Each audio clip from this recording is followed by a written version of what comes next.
Hi everyone, Tim here at Pacific Coast Trains with another update on some of the things I've been working on. It's mid-August, haven't posted for a while, but it's not for lack of putting some things on the bench and trying to move them forward. With that, let's take a quick look.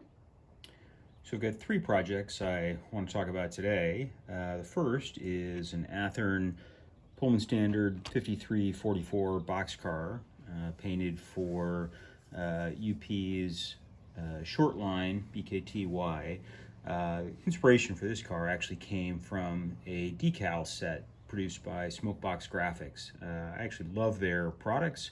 Their stuff's just really great for us modern modelers, and I used their decals for this car, and they included in there a set of selected paint schemes for some of their work. This one came right off of the came right off of their suggested paint scheme set. I actually looked up the prototype car online and found some pictures, and found pictures of other cars that were similar as well. As you can see, this has got the sort of standard treatment for some grime around the doors. You've got the all of the decals that came in the kit. Weathered up the roof with an overspray of some red brown from Tamiya, and then a little bit of detailing on the seam caps and the edges.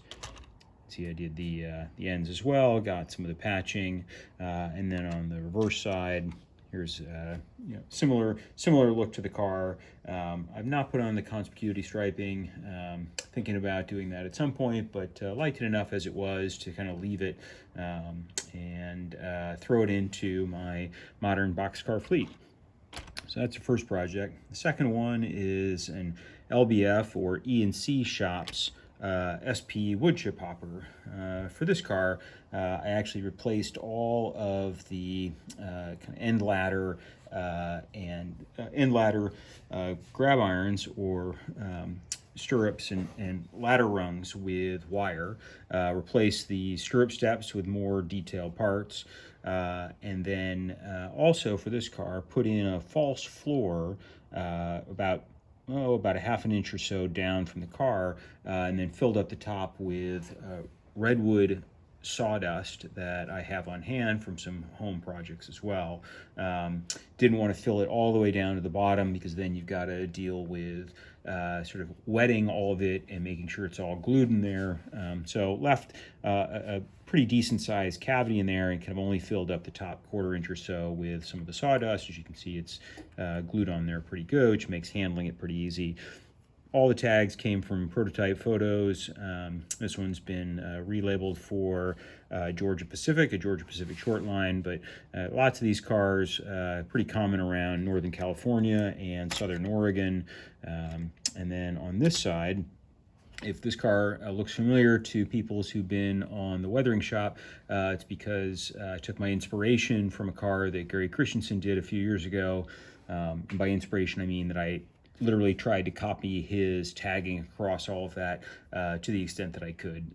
Still take a lot of inspiration from some of his work. He's done just amazing things in the hobby over the years, but had a lot of fun with the car, and it turned out pretty well. As usual, the sort of acrylic fades to kind of, just put a little bit of variation on the sides. I think that that angle probably can show it a little bit better. A little bit of gray, a little bit of, just sort of some lighter red to fade the car away, fade the car sides out. Last project is a bit of a departure for me as well, for a couple of reasons. It is this C44-9 labeled for Quebec, North Shore, and Labrador, a regional railroad in eastern Canada. That alone makes it unusual, because I model the western U.S., but also I don't do a whole lot of locomotives for whatever reason. I've been pretty heavily involved in freight cars, as you all know, but haven't actually applied the skills and learnings to locomotives, mainly out of fear that I'd ruin it. Although I think this one turned out well enough that I'll probably start doing a bit more of that. So this was an out-of-the-box stock undecorated Kato -9. And when I had this car sitting on my shelf and trying to figure out what to do with it, I was looking for unique prototypes and didn't want to do the kind of standard UP or BNSF cars that frankly other manufacturers are just going to do a better job with than I did. So found this online and acquired some of the decals from Highball Graphics, which is a New England based manufacturer. Also do a lot of really interesting prototypes. So wanted to apply those to this car.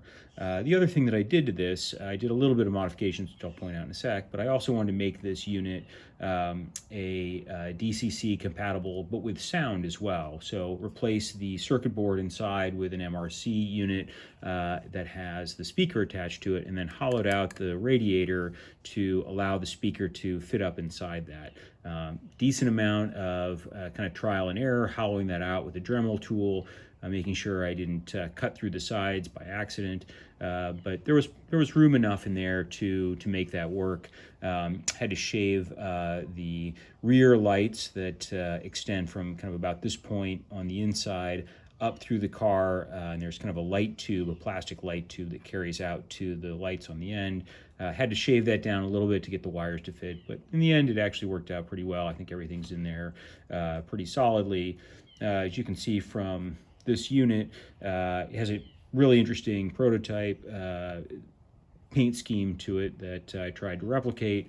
The diagonal I did first by masking off the gray and then applying some yellow, and then using the decals that came from Highball to actually put the black stripe, and you can see a slight difference in the yellow. The black comes with the yellow attached to it on the decal. So was able to put all that in down the side and then painted up the rungs.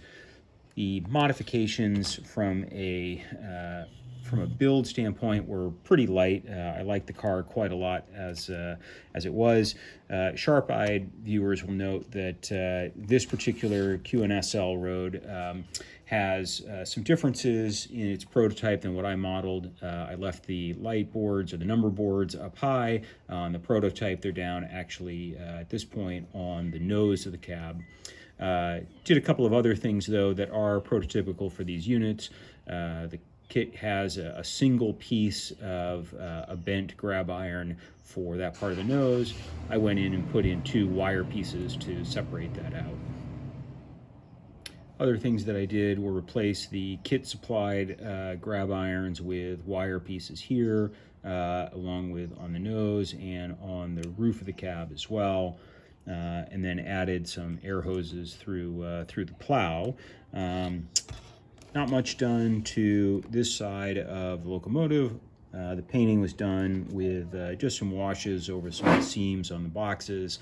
The walkways got a treatment of, started with some German gray and then added some kind of rusty brown to it, along with just a very little bit of rusting and grime accumulation at the bottom of some of the service panels. Again, really didn't do a whole lot to the car apart from give it a pretty decent overall grime look. These cars are mainly used in iron ore service in Eastern Canada, but some secondhand units have been found in other parts of the country. So, again, just found a prototype that I liked and wanted to replicate that. So that's what we got out of this unit. Frankly, it looks really pretty cool on the layout. Sounds good. So achieved what I was hoping to with this.